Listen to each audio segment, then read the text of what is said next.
بدقسمتی سے ہمارے مسلم معاشرے میں اس وقت ایک بڑی تعداد شراب، گانجا، افہیم، چرس اور دیگر نشہ آور چیزوں کے استعمال کی لت میں پڑ چکی ہے۔ ان منشیات کے استعمال کی وجہ سے اپنا ایمان، جان و مال، عزت و آبرو اور صحت بھی برباد کر رہے ہیں۔ تو آج کے اس ویڈیو میں بہت سے احباب کے فرمائش پر ہر قسم کے نشہ آور چیزوں کی عادت چھڑانے کے لیے کچھ روحانی طریقہ علاج اور تدابیر تعلیم کر رہا ہوں۔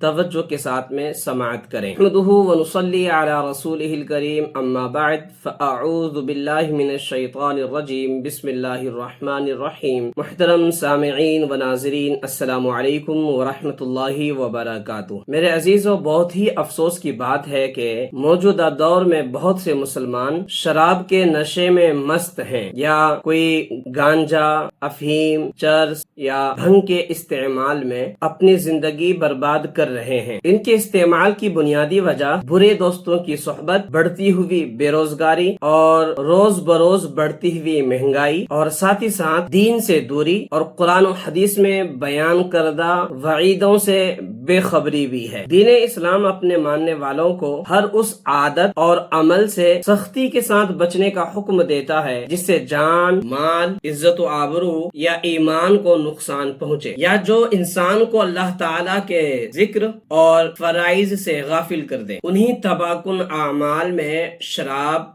گانجا، چرس، افہیم اور دیگر تمام نشہ آور چیزیں شامل ہیں۔ یہ منحوس عادت نہ صرف انسان کی عقل و صحت کو تباہ کرتی ہے بلکہ خاندانوں کے سکون، محبت اور معاشرے کی مجموعی خیر و عافیت کے لیے زہر قاتل بھی ہے۔ قرآن و حدیث میں مسلمانوں کو بارہا ان شیطانی عادتوں سے دور رہنے کا حکم دیا ہے، اور جا بجا نشہ آور چیزوں کے استعمال کرنے والوں کو دنیا و آخرت میں وعیدیں بھی سنائی ہیں۔ مگر افسوس کہ آج مسلمانوں کی ایک بڑی تعداد اس لعنت میں مبتلا ہو چکی ہے۔ ایسے لوگ نہ دنیا میں ترقی حاصل کر پاتے ہیں اور نہ ہی دین کے معاملے میں، حقوق اللہ، حقوق العباد کے معاملے میں مضبوطی حاصل کر پاتے ہیں۔ تو اسی صورتحال کے پیش نظر کچھ مجرب اعمال اور تدابیر تعلیم کر رہا ہوں تاکہ اس گندی لت سے نجات مل سکے۔ عمل اس طرح ہے کہ سورہ مائدہ کی آیت، یا ایھا الذین آمنوا انما الخمر والمیسر والانصاب والازلام رجس من عمل الشیطان فاجتنبوہ لعلکم تفلحون۔ اس آیت مبارکہ کو 330 عدد کالی مرچ پر 66 مرتبہ یعنی 66 ٹائم پڑھ کر کے دم کریں گے، اور ان تمام کالی مرچوں کو پھر کسی محفوظ ڈبے میں رکھ لیں گے۔ پھر روزانہ صبح شام 3 عدد کالی مرچ نکال کر کے نشے باز کا نام لیں گے، اور جس چیز کے نشے میں وہ پڑا ہوا ہے اس کا تصور کر کے اس کالی مرچ کو جلا دیں گے، تینوں کالی مرچ کو۔ جب وہ جل کر کے راکھ ہو جائے تو اس راکھ کو محفوظ رکھ لیں۔ جب وہ کھانا کھائے تو اس کے سالن میں ملا دیں، اور اگر کسی نشہ باز کو کھلا یا پلا نہیں سکتے تو اس نشے باز کا کپڑا حاصل کریں، اور کپڑا حاصل کرنے کے بعد نشہ باز کا تصور کر کے اسی آیت کو سورہ مائدہ کی یا ایھا الذین آمنوا انما الخمر والمیسر والی آیت 41 مرتبہ پڑھ کر کے اس کپڑے پہ دم کریں گے۔ ایسے ہی روزانہ اس کپڑے کو لیں گے، 41 مرتبہ پڑھ کے دم کریں گے، اور دم کرنے کے بعد اس کپڑے کو رکھ دیں گے، تو انشاءاللہ تعالی 40 دن کے اندر اندر تمام نشہ آور چیزوں کی لت سے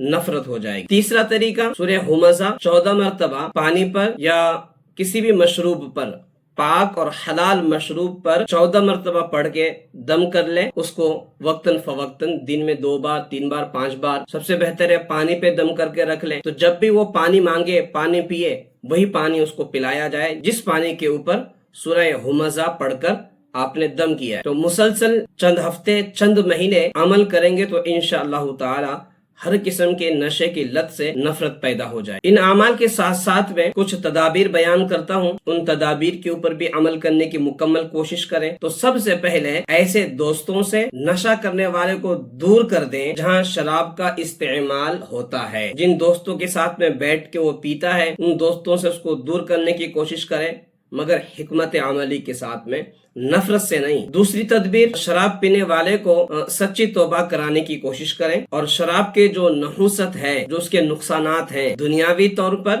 اور اخروی طور پر، جسمانی طور پر اور روحانی طور پر، تو ہر لحاظ سے اس کے نقصانات اس کو سنائیں، مگر بات وہی ہے کہ حکمت عملی کے ساتھ میں، جذبات میں نہیں، نفرت میں نہیں۔ ایسے ہی نشے کی عادت چھڑانے کے لیے بعض دفعے کے اکثر مرتبہ دوائی کا استعمال بھی کرانی پڑتی ہے۔ کسی ماہر ڈاکٹر یا تجربے کار حکیم سے رابطہ کر کے دوائی بھی استعمال لازمی کروائیں۔ نشہ کرنے والے کو جو اس کا کاروباری وقت ہے، جاب کا ٹائم ہے، ان اوقات کے علاوہ نیک محافل میں اسے لے کے جائیں، نیک لوگوں کے صحبت میں بٹھائیں، جو اچھے اخلاق والے، اچھے کردار والے لوگ ہیں، ان کی محفلوں میں انہیں لے کے جائیں، تاکہ وہاں پہ جا کے وہ دین سیکھے، ان کے دل میں خوف خدا پیدا ہو، آخرت کی محبت پیدا ہو، اللہ، اس کے رسول کی، اہل بیت اطہار کی، صحابہ کرام کی محبت اس کے دل میں جاگے۔ اگر بتائے گئے اعمال اور تدابیر پر عمل کیا جائے تو انشاءاللہ تعالی